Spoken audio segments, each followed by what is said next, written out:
Hello दोस्तों, आज फिर मैं आप लोगों के लिए लेके आया हूँ एक नई अपडेट। तो दोस्तों, आज मैं बताऊँगा आप लोगों को कि RICT डिवाइस के अंदर अपन पूरा प्रोसेस कैसे कर सकते हैं। डे बिगेन से लेके डे एंड तक की पूरी प्रोसेस, डे बिगेन करना, डे एंड करना, VP EMO पैड करना, BODA रिपोर्ट निकालना, TD कमीशन का भुगतान करना, बैग ओपन करना, बैग क्लोज करना, CBS PLI delivery of articles, ये सारी प्रोसेस मैं आपको आज बताने जा रहा हूं दोस्तों। तो प्लीज़ मेरे चैनल को सब्सक्राइब कीजिए ताकि आपको ऐसी नई नई अपडेट्स मिलती रहे। दोस्तों, सबसे पहले अपने को डेमो बुकिंग ऐप खोलना होगा डे बिगेन करने के लिए। जैसा कि हमें पता है कि RICT डिवाइस से ही आजकल BO के अंदर सारा कार्य हो रहा है। तो काम सबसे पहले शुरू करने के लिए अपने को डे बिगेन करना होगा दोस्तों। डे बिगेन करने के लिए हमें डेमो बुकिंग ऐप में जाना होगा। तो दोस्तों, ये खुलने में थोड़ा टाइम ले रहा है। जैसा कि आप देख सकते हैं कि स्क्रीन खुल गई है, जिसके अंदर अपने को बहुत सारे ऑप्शन मिल रहे हैं। जिसके अंदर सबसे पहला ऑप्शन है डे बिगेन का। तो अपन इस पर क्लिक करेंगे। क्लिक करने के बाद आ रहा है work in progress. Work in progress में चल रहा है दोस्तों। इसके बाद अपने पास स्क्रीन पे एक मैसेज आएगा डेट के साथ कि do you want to continue that day.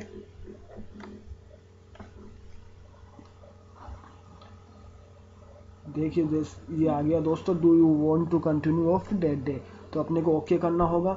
Okay करने के बाद फिर से वर्क इन प्रोग्रेस आएगा और फाइनली आपके पास मैसेज आ जाएगा कि डे बिगिन सक्सेसफुली। तो दोस्तों, RICT डिवाइस से कार्य शुरू करने के लिए सबसे पहले डे बिगिन करना बहुत ज़्यादा ज़रूरी है।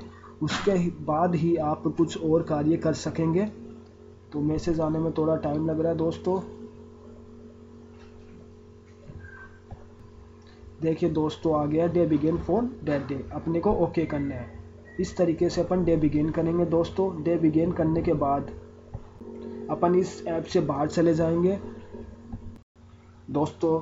ऐप से बाहर आने के बाद अपन जाएंगे CBS ऐप के अंदर। अपने आप को जो भी RD SP TD का कार्य करना है वो इसी ऐप में होगा। तो इस ऐप खुलने के बाद मैं आपको दिखाऊंगा कि मैंने आज क्या क्या ट्रांजैक्शन किए हैं। उन सभी की मैं डेली ट्रांजैक्शन रिपोर्ट निकाल लूँगा ताकि मैं उन्हें CBS PLI में चढ़ा सकूं। दोस्तों, ये बात ज़रूर ध्यान रखना, अगर आप अब जो भी CBS और PLI के अंदर जो भी ट्रांजैक्शन करते हैं, डिपॉजिट विड्रॉल, उसको CBS PLI में चढ़ाना बहुत ज़्यादा ज़रूरी है। अब मैं इंडिविजुअली इनकी रिपोर्ट निकाल लूँगा। मैंने आज SP में ट्रांजैक्शन किए हैं जिसकी मैं रिपोर्ट निकाल लेता हूं दोस्तों। आप भी इस तरीके से अपनी ट्रांजैक्शन करने के बाद उसकी रिपोर्ट निकाल लेना ताकि आपको CBS PLI में वो भरने में ज़्यादा दिक्कत ना हो। मैं आपको सारी रिपोर्ट्स निकाल के दिखा देता हूं मेरी। ये देखिए, मैंने एक आज विड्रॉल किया है SB के अंदर। अब वापस इसी के अंदर जाके मैंने आज RD के भी कुछ डिपॉजिट किए हैं, उसकी भी मैं लिस्ट निकाल लेता हूं।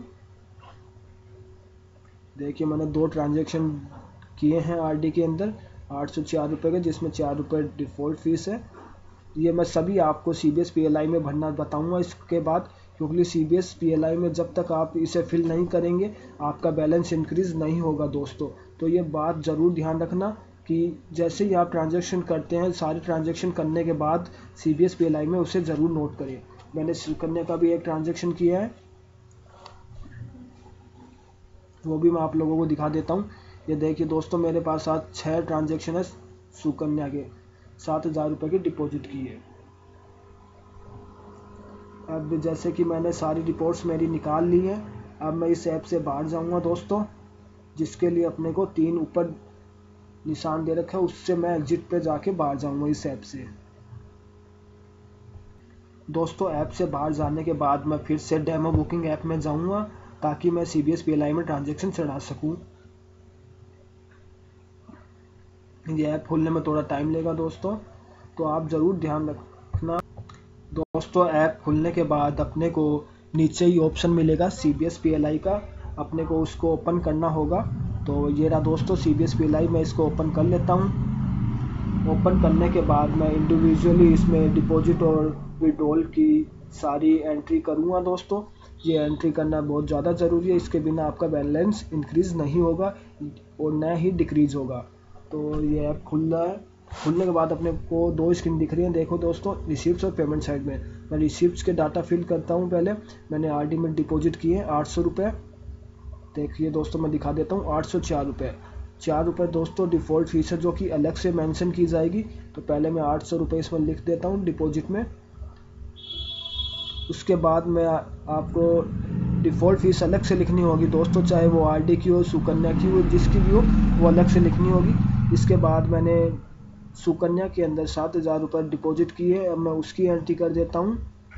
नीचे आपको ऑप्शन मिलेगा